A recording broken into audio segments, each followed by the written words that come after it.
Have you ever questioned yourself how web developers effortlessly manipulate color in CSS? In this video, I will help you how to manipulate colors using these three simple value types in the background color and property in CSS. We will start our code by putting a title, colored marker. Then we will set a link so that the CSS and the HTML will be linked together. Done, it's linked together. Next is we need to, in the body, we need to put header. Each one title is CSS colored marker, and then we need to add a div for the container, the class name of container. And then we need to add our marker, 3 div for 3 markers. This first one will be a class marker red. We'll copy this one and put it here, also here. This is green, this one is blue. And then we will go ahead in our CSS. First, we'll do the H1. In the CSS, we put the H1 into the center. And next one is the marker. Next, first will be name. Put red. This is the name. And then for the green, we will use so the hexadecimal value will be like this. This is a 6-digit color code. So the first 2 digits is for the red, and the second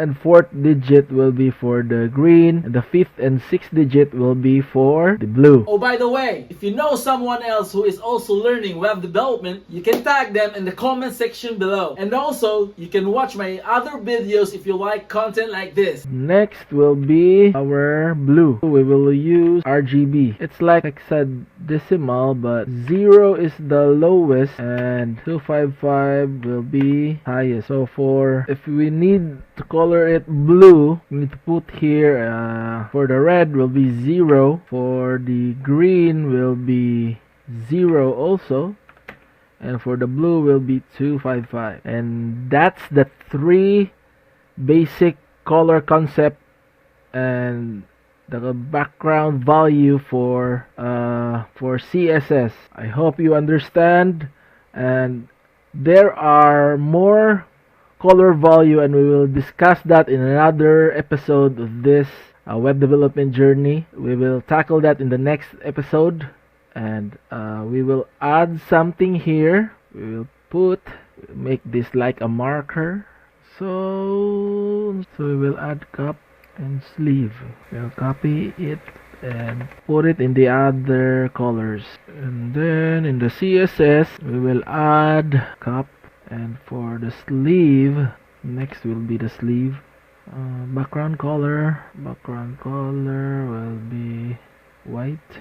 Opacity will be 0.5.